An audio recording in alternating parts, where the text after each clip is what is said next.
அஸ்ஸலாமு அலைக்கும் வரஹ்மத்துல்லாஹி வபரகாத்துஹு. இன்றைக்கி மிளகு பொடி கறி மட்டனில் எப்படி செய்யலாம் பார்க்கலாம்.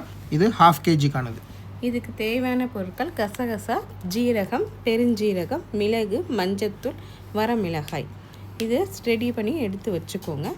இப்போ சைடில் இதுக்கு தாளிக்கிறதுக்கு ஒரு 4-5 சின்ன வெங்காயமும் கருவேப்பிலையும் ரெடி பண்ணி வச்சுக்கோங்க. இப்போ நம்ம அடுப்பில் ஒரு குக்கரை வச்சு அதில் ஒரு 4 டேபிள் ஸ்பூன் அளவுக்கு எண்ணெய் ஊற்றிக்கோங்க தாளிக்கிறதுக்கு. இப்போ முதல்ல நறுக்கி வச்சுருந்த வெங்காயத்தை போட்டுருங்க. அதோடைய கருவேப்பிலையும் போட்டு அந்த வெங்காயம் நிறம் மாறுற வரைக்கும் வச்சுக்கோங்க. 2 கிளறி வச்சுக்கோங்க. நிறம் மாறின உடனே அதில் 1.5 டேபிள் ஸ்பூன் அளவுக்கு இஞ்சி பூண்டு விழுது போட்டுக்கோங்க. இஞ்சி பூண்டு விழுதோட பச்சை வாசனை போகிற வரைக்கும் வதக்கிக்கோங்க. இப்போ பச்சை வாசனை போகணுன்னு நம்ம ரெடி பண்ணி வச்சுருந்தா 1/2 kg மட்டனையும் அதோடய போட்டு ஒரு 2 கிளறிக்கோங்க. கிளறிட்டு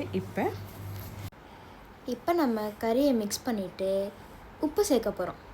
உப்பு ஒரு 1/2 டீஸ்பூன் சேர்த்துக்கலாம். சேர்த்து அதையும் 2 மிக்ஸ் பண்ணிக்கலாம். 2 பரட்டை பரட்டிட்டு தண்ணி ஊற்றணுமோ? ஆமாம், தண்ணி ஊற்றணும். 200 ml அளவுக்கு தண்ணி ஊற்றிட்டு அதையும் மிக்ஸ் பண்ணிக்கலாம். இப்போ நம்ம மூடிட்டு 3 அல்லது 4 விசிலுக்கு வெயிட் பண்ணிக்கலாம். அந்த டைமுக்குள்ளே மசாலாவை ரெடி பண்ணிக்கலாம். நம்ம முன்னாடியே எடுத்து வச்சுருந்த இன்க்ரீடியன்ஸை ஒரு சட்டியில் போட்டு லைட்டாக வறுத்துக்கணும். ரொம்ப வறுத்துட்டா கசகசா கருகிரும். அதை வறுத்துட்டு இப்போ நம்ம மிக்சியில் போட்டு இதை அரைச்சி வச்சுக்கணும். அரைச்சி பொடியாக்கிக்கலாம். இப்போ நம்ம குக்கரில் 3-4 விசில் விட்டோன்னே எடுத்து நம்ம கறி முக்கால்வாசி வெந்திருக்கான்னு செக் பண்ணினா போதும். ஏன்னா இப்போ நம்ம உருளைக்கிழங்கு போட வேண்டிய காரணத்தினால் கறி முழுசாக வேகக்கூடாது.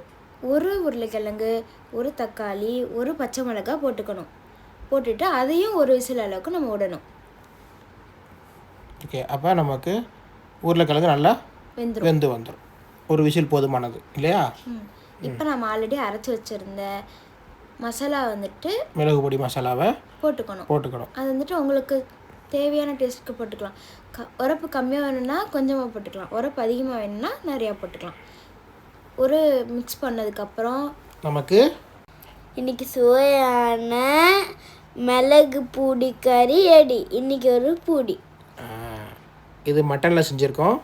இதே போல் இதில் செய்யலாம், சிக்கனில் செய்யலாம்.